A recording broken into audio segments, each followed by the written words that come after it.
¿Cómo están ustedes? Un saludo a todas y a todos.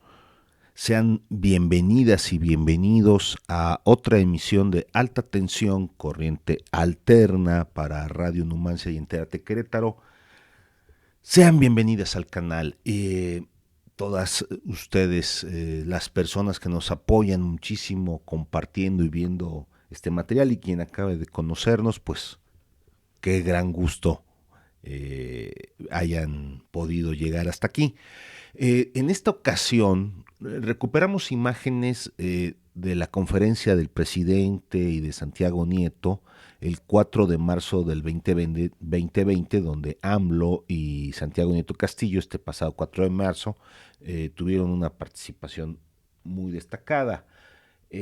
Pero vamos a hacer la incorporación del audio de una conferencia que dio a la juventud universitaria vía plataformas tecnológicas Santiago Nieto el día de ayer, en este mes de junio. Entonces, es un gusto ver que esto haya ocurrido el día 3, el día de ayer, vespertinamente, y tenemos el gusto de poderles poner un fragmento del audio. Miren, lamentablemente sus gráficas que él hace, que se ven incluso que lleva a la mañanera, por una falla tecnológica quedaron obstruidas por una serie de dibujos que afortunadamente la infancia realizó en la computadora de su mamá o de su papá, e impidieron que se vea la imagen. Por eso preferimos usar estas imágenes. Quien guste, por favor suscríbase al canal y ayúdenos a compartir estos materiales. Muchísimas gracias, Benjamín Castro Olvera. No tenemos ni siquiera a nivel global una metodología validada por todos los países que nos permita plantear cuánto dinero en realidad se lava en la República. Se piensa que entre el 5.5 y el 7.5% del Producto Interno Bruto global se va en temas de lavado de dinero. Pero si nos vamos, por ejemplo, a Honduras o El Salvador, ese porcentaje se eleva al 14%. Si nos vamos al África subsahariana, va a ser un porcentaje aún mayor de los recursos. Pero el Departamento de Estado norteamericano ha hablado de 50,000 millones recientemente de dólares. Recientemente se publicó también una consultora, una empresa que hablaba de 43,000 millones de dólares lavados.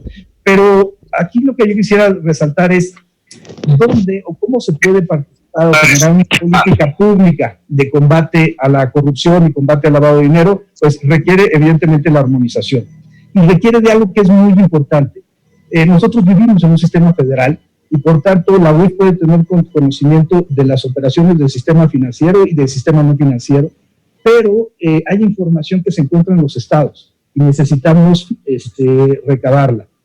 Pienso en el predial, en el registro civil, en el registro público de la propiedad, en el registro público del comercio, en los datos vehiculares, catastro. Esta información es importante que se pueda tener en una unidad central de inteligencia para poder detectar entonces algo que hoy en día es lo más relevante, y es la identificación del beneficiario final. El presidente López Obrador ha dicho que a los corruptos nadie los ha acusado de tontos. Tenemos ocasiones en donde sí, realmente hacen esquemas complejos, pero que pueden ser detectados porque siguen utilizando sus nombres, se sienten tan seguros de la impunidad que utilizan las cuentas de la mamá o de la hermana. Pero hay ocasiones en donde no. Y cuando tenemos, por ejemplo, en el caso de la estafa maestra y de Rosario Robles, que un chofer es dueño de un rancho en Chiapas, pues tenemos que empezar a dudar. Le tocó un caso relacionado con Odebrecht, donde una empresa constituida en Panamá había sido constituida en Poza Rica, Veracruz, había sido constituida por dos personas, el despachador de una gasolinera y un vendedor de seguros. Ninguno tenía pasaporte, ninguno había salido, digamos, por lo menos formalmente del país, pero constituyeron con una cuenta en Panamá, y esa cuenta recibió $1 millón relacionados con Odebrecht. El beneficiario final es el que el que puede disfrutar del bien o de los recursos de procedencia ilícita, y es el que tenemos que buscar. En este caso de Panamá, es el dueño, el apoderado legal de la empresa, no el accionista, no el dueño, sino el apoderado legal, se llama Emilio Lozoya. Ahora, aquí, otro tema que empezamos a hacer es analizar los reportes de operaciones inusuales del 1 de enero de 2019 al 15 de mayo de 2020.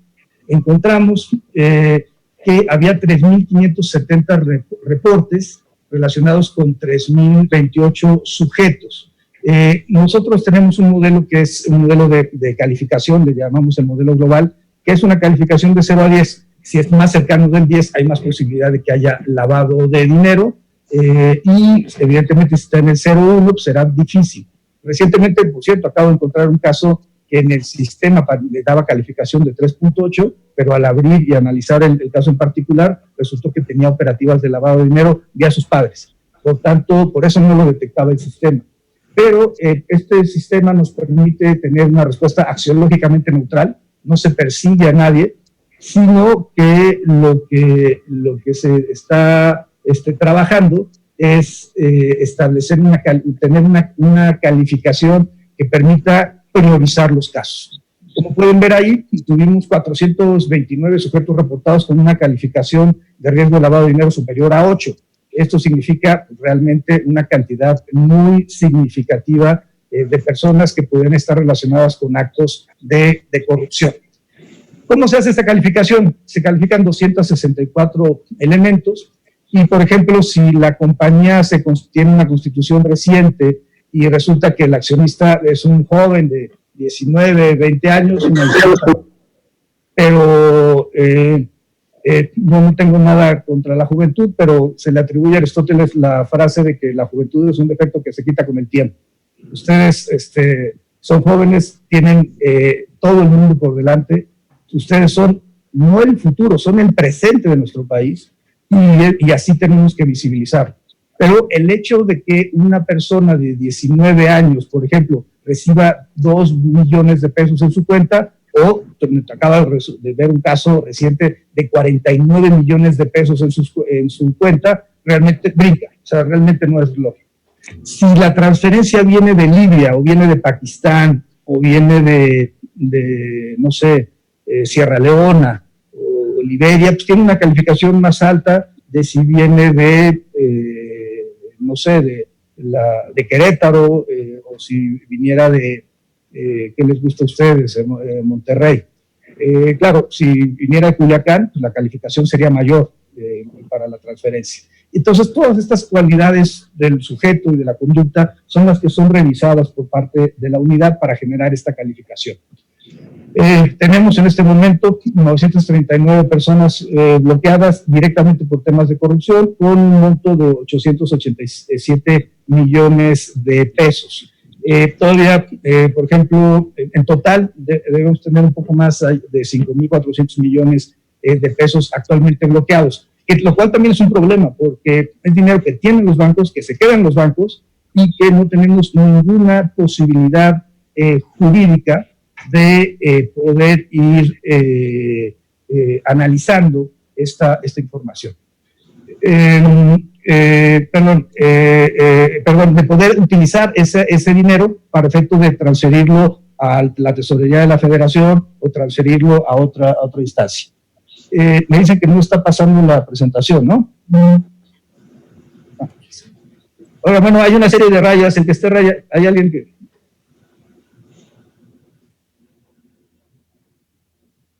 Bueno, una serie de rayas ahí. Que no son de aquí de la unidad, entonces no sé a qué corresponde. Pero bueno, déjenme pasar a los casos. El primer caso que me gustaría mostrarles, bueno, no aparece, pero es el caso de Emilio Lozoya. Es un caso para mí importante en razón de que se trata, pues, de uno de los casos de corrupción más duros que hemos vivido en México. El caso particular tiene que ver con que se constituyó una empresa, Yacanet, de la esposa del señor Lozoya, esa empresa tenía transferencias financieras con Alemania. La socia de la esposa de Lozoya era miembro del Consejo Directivo de Altos Hornos de México. Altos Hornos de México le vende a Pemex una planta, agronitrogenerados, y esa planta de agronitrogenerados era una planta que costaba $50 millones y se vendió a Pemex por $475 millones. A partir de ahí hay una transferencia de Altos Hornos de México hacia una empresa filial de Odebrecht. Esa empresa filial de Odebrecht le manda a Emilio Lozoya el dinero en una empresa constituida en Suiza, Tochos, y de ahí Lozoya lo distribuye en su hermana, en su madre, en una persona a la que le vende la casa, y es la adquisición ahí de $3.8 millones y una casa en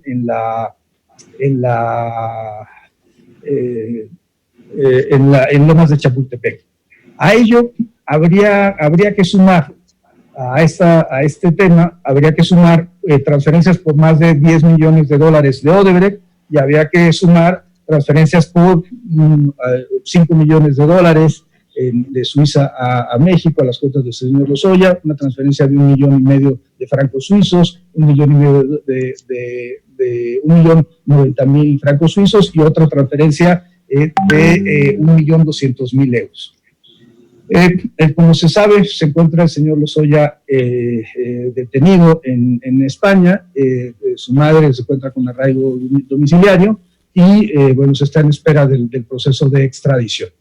Ahora, hay otro caso que tiene que ver con magistrados y un abogado del cártel Jalisco Nueva Generación. Este es un caso interesante en razón de que se trata de un magistrado que no podía justificar $50 millones en sus cuentas. Yo creo que aquí había un despacho, ese despacho no estaba registrado fiscalmente ni financieramente, sin embargo, era el que tramitaba los juicios de amparo para la liberación, entre otros personajes del Menchito. En ese sentido, había adquirido una serie de vehículos, hay 11 vehículos de lujo adquiridos, un jet ski, y el que utilizaba, el beneficiario de esa información era este magistrado. Le presenté a nuestro paisano Arturo Saldívar el caso como presidente de la Suprema Corte de Justicia. Presentamos la denuncia ante el Consejo de la Judicatura Federal y se le suspendió, y se le presentó también la denuncia a la fiscal anticorrupción, la doctora María Luz Mijangos, y se pudo obtener la orden de aprehensión en contra de este magistrado, que hoy se encuentra privado de su libertad por estas conductas. Encontramos, por eso, cuando el presidente Saldívar, de la Suprema Corte, Arturo Saldívar, habla de que hay que limpiar la corrupción en el ámbito judicial, habría que añadir el ministerial y el policial, es una de las partes centrales o más importantes de todo el proceso. ¿A qué me refiero con esto? Me refiero a que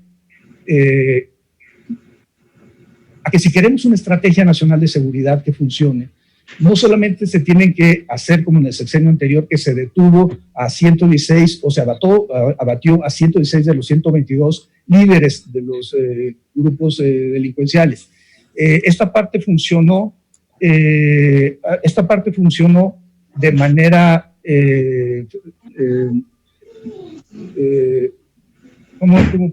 funcionó de manera exitosa este modelo del sexenio anterior. Sin embargo, no disminuyó la violencia, no disminuyeron los sicarios, no disminuyeron los narcomenudistas, y eso se logra por una circunstancia clara. Mientras no se detengan los flujos financieros de los grupos delincuenciales, se las van a poder seguir pagando a narcomenudistas, a sicarios, van a poder mantener sus estructuras, van a poder incluso sacar el dinero del país, comprar activos virtuales, por ejemplo, y no se va a poder detener. Hay que sumarle el combate a la corrupción política, que es fundamental.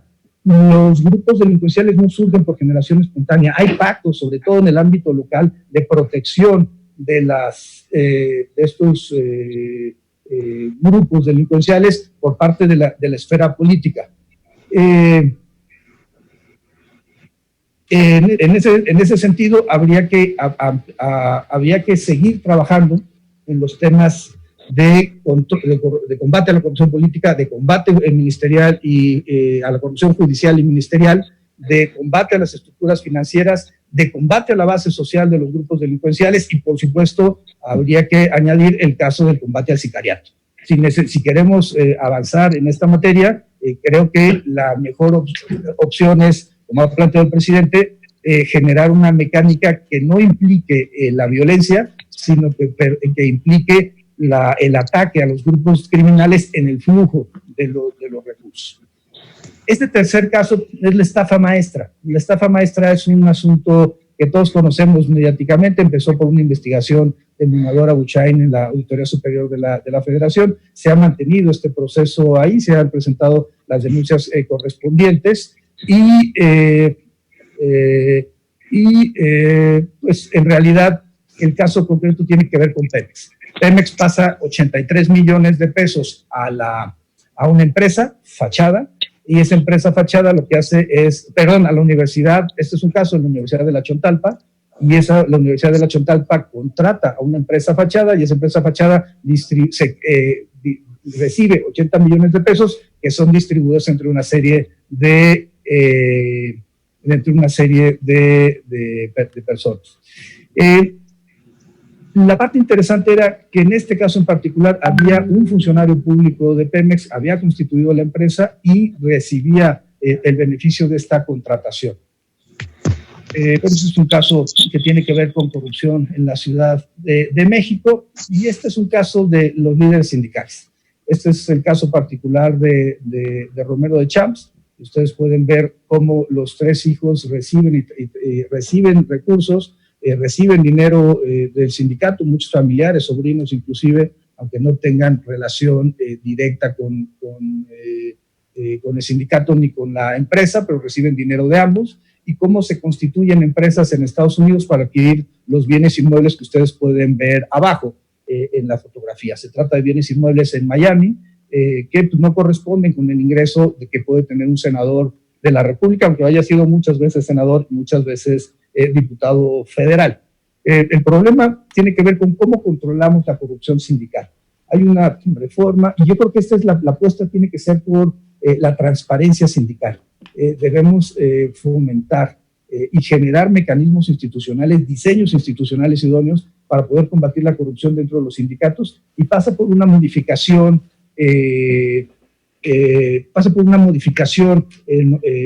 legal que implicaría que la ley de prevención permitiera el registro de este tipo de personajes para poder tener información de cómo se manejan las cuentas de los sindicatos en México. Hay que avanzar en sindicatos, hay que avanzar en partidos políticos, hay que avanzar evidentemente en organizaciones sin fines de lucro, sobre todo para cumplir la recomendación 8 de Gafi, que está relacionada con cómo las organizaciones sin fines de lucro pueden mover recursos, sobre todo en temas de financiamiento al terrorismo. Hay otro tema, un caso de un tesorero relacionado con el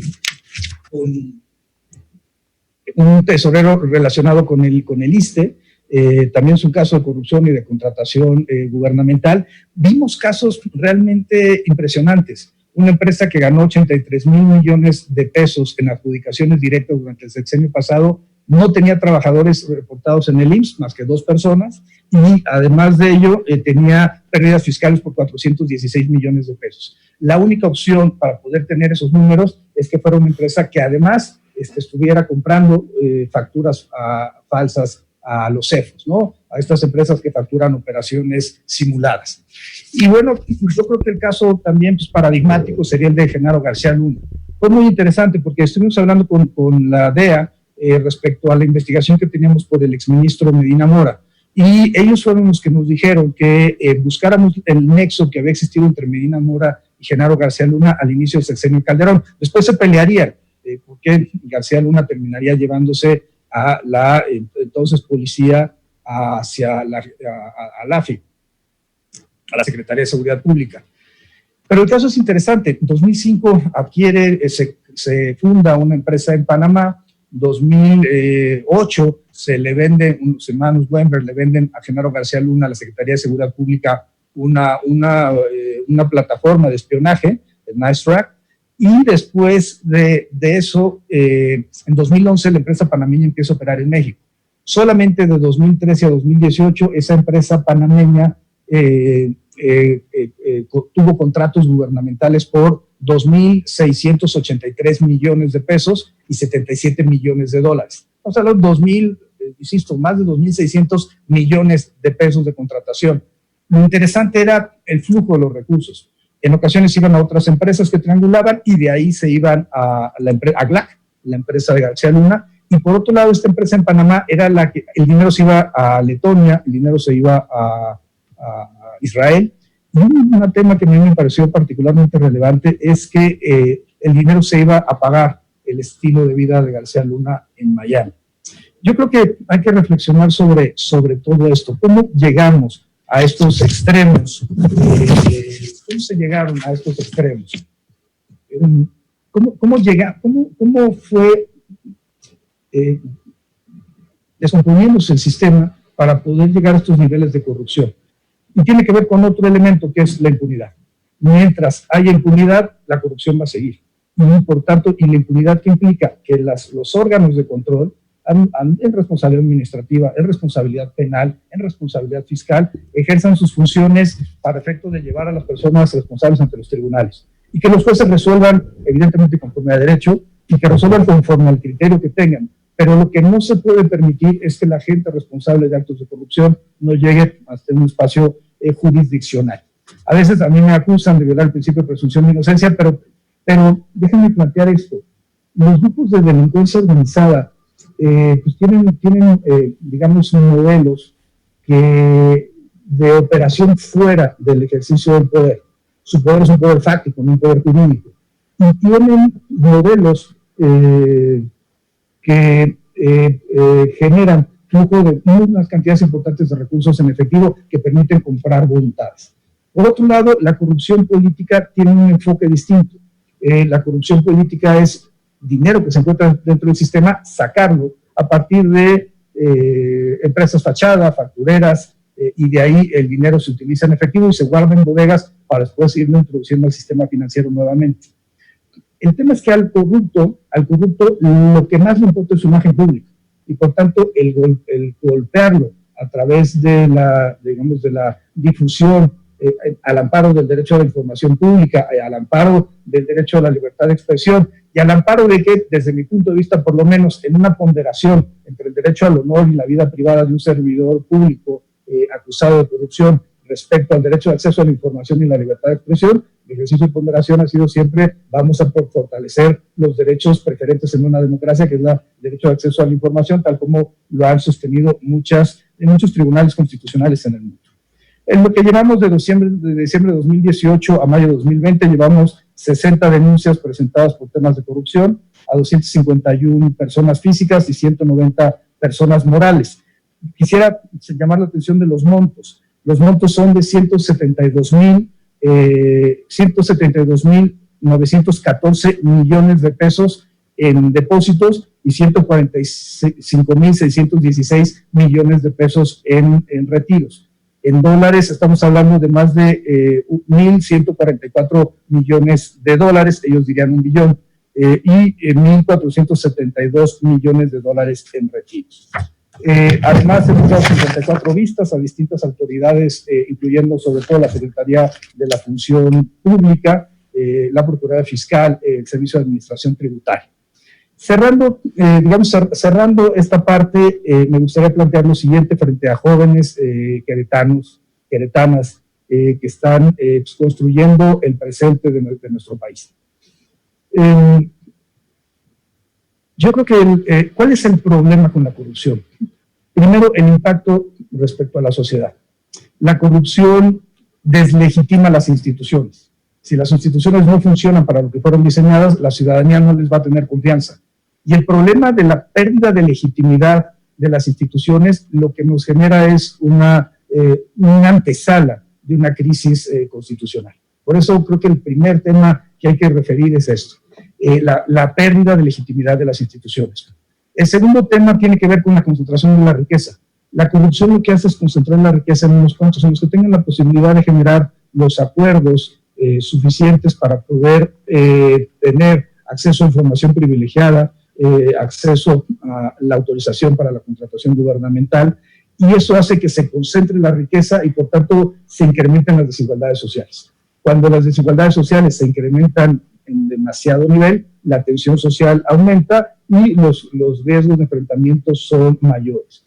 Ustedes piensan por qué hay mayor riesgo de enfrentamiento en algunos países del África subsahariana o del Medio Oriente que en los países escandinavos, tiene que ver con esto, con las desigualdades sociales. Mientras la clase media se ensanche, mientras haya una posibilidad de modelo de vida visibilizado, podemos hablar de un mejor diseño institucional para efecto de no solo frenar la corrupción, sino evitar que haya violencia.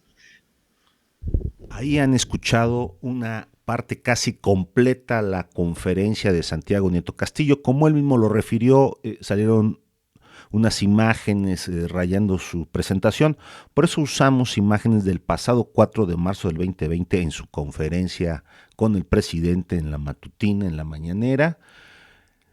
Vino virtualmente, dicta su conferencia a través de la plataforma tecnológica, tiene este diálogo con las alumnas y alumnos de la Facultad de Contabilidad y Administración Pública y de Derecho de la UAC principalmente, de su alma mater, de nuestra alma mater, de mi contemporáneo y apreciado doctor Santiago Nieto Castillo.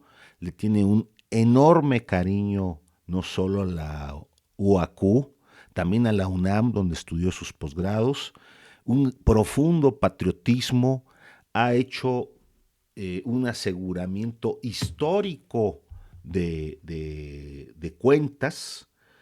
Hay que proteger mucho a Santiago Nieto Castillo, es un gran activo de la política anticorrupción en México, es declarado por él, confirmado por la DEA la presencia del crimen organizado en Querétaro en temas tan delicados como el lavado de dinero. Esto ha sido informado con colaboración con la DEA. Esto es una información muy seria. Solo los garcialunitas en Querétaro, los garcialunitas que le copian todo al García Luna, aquí en Querétaro, dicen no darse cuenta, pero es muy importante que nos ayuden a compartir esta conferencia que dictó Santiago Nieto. Les ponemos un fragmento muy relevante. Si les pareció importante, si fue de su interés, de su agrado, obséquienos un like para que la plataforma no nos oculte por el algoritmo. Y por favor, antes de retirarse, suscríbanse al canal. Mucho se los vamos a agradecer. Benjamín Castro Olvera, alta tensión, corriente alterna para Radio Numancia y Entérate Querétaro. Les agradecemos como siempre todas sus deferencias con nosotros y les pedimos de nueva cuenta, protejamos, acompañemos y protejamos a este queretano sanjuanense, a este mexicano tan patriota Santiago Nieto Castillo, que está haciendo lo que no es capaz de hacer Gertz Manero.